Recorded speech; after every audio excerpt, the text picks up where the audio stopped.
উকিলের বুদ্ধি। সুকুমার রায় গরিব চাষা, তার নামে মহাজন নালিশ করেছে। বেচারা কবে তার কাছে 25 টাকা নিয়েছিল, সুদে আসলে তাই এখন 500 টাকায় দাঁড়িয়েছে। চাষা অনেক কষ্টে 100 টাকা জোগাড় করেছে, কিন্তু মহাজন বলছে 500 টাকার 1 পয়সাও কম নয়, দিতে না পারো তো জেলে যাও। সুতরাং চাষার আর রক্ষা নেই। এমন সময় সামলা মাথায়, চশমা চোখে, তুখর বুদ্ধি উকিল এসে বলল, ওই 100 টাকা আমায় দিলে তোমার বাঁচবার উপায় করতে পারি। চাষা তার হাতে ধরল, পায়ে ধরল, বলল, আমায় বাঁচিয়ে দিন। উকিল বলল, তবে শোন, আমার ফন্দি বলি। যখন আদালতের কাঠগড়ায় গিয়ে দাঁড়াবে, তখন বাপু কথা তথা কইও না। যে যা খুশি বলুক, গাল দিক আর প্রশ্ন করুক, তুমি তার জবাবটি দেবে না। খালি পাঁঠার মতো ব্যা করবি। তা যদি করতে পারো, তাহলে আমি তোমায় খালাস করিয়ে দেব। চাষা বলল, আপনি কর্তা, যা বলেন তাতেই আমি রাজি। আদালতে মহাজনের মস্ত উকিল চাষাকে এক ধমক দিয়ে জিজ্ঞাসা করলো, তুমি 7 বছর আগে 25 টাকা কর্জ নিয়েছিলে? চাষা তার মুখের দিকে চেয়ে বলল, ব্যা। উকিল বলল, খবরদার, বল নিয়েছিলে কিনা। চাষা বলল, ব্যা। উকিল বলল, হুজুর, আসামির বেয়াদবি দেখুন।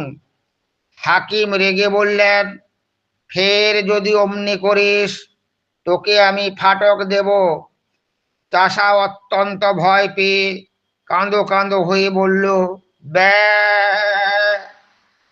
হাকিম বললেন, লোকটা পাগল নাকি? তখন চাষার উকিল উঠে বলল, হুজুর, ও কি আজকের পাগল? ও বহুকালের পাগল, জন্মে অবধি পাগল। ওর কি কোনো বুদ্ধি আছে, না কাণ্ডজ্ঞান আছে? ও আবার কর্জ নেবে কি? ও কি কখনো খত লিখতে পারে নাকি? আর পাগলের খত লিখেই বা কি? দেখুন দেখি, এই হতভাগা মহাজনটার কাণ্ড দেখুন তো। ইচ্ছে করে জেনে শুনে পাগলটাকে ঠকিয়ে নেবার মতলব করেছে। আরে, ওর কি আর মাথার ঠিক আছে? এরা বলেছে এইখানে একটা আঙুলের টিপ দে। পাগল কি জানে? সে অমনি টিপ দিয়েছে, এই তো ব্যাপার। দুই উকিলে ঝগড়া বেঁধে গেল। হাকিম খানিক শুনে টুনে বললেন, মোকদ্দমা ডিসমিস। মহাজনের তো চক্ষু স্থির। সে আদালতের বাইরে এসে চাষাকে বলল, আচ্ছা, না হয় তোর 400 টাকা ছেড়েই দিলাম, ওই 100 টাকাই দে। চাষা বলল, ব্যা। মহাজন যতই বলে, যতই বোঝায়, চাষা তার পাঁঠার বুলি কিছুতেই ছাড়ে না। ব্যা। মহাজন রেগে মেগে বলে গেল, দেখে নেব আমার টাকা তুই কেমন করে হজম করিস। চাষা তার পোটলা নিয়ে গ্রামে ফিরতে চলেছে। এমন সময় তার উকিল এসে ধরল, যাচ্ছ কোথায় বাপু? আমার পাওনাটা আগে চুকিয়ে দিয়ে যাও।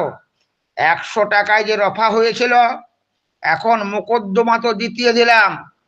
চাষা অবাক হয়ে তার মুখের দিকে তাকিয়ে বলল, ব্যা।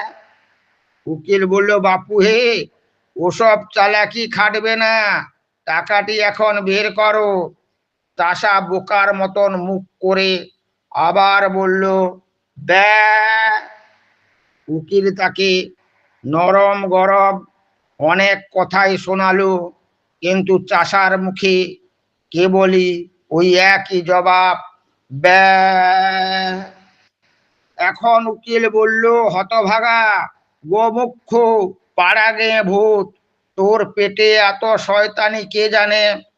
আগে যদি জানতাম তাহলে পোটলা শুদ্ধ টাকাগুলো আটকে রাখতাম। বুদ্ধিমান উকিলের আর দক্ষিণা পাওয়া হলো না।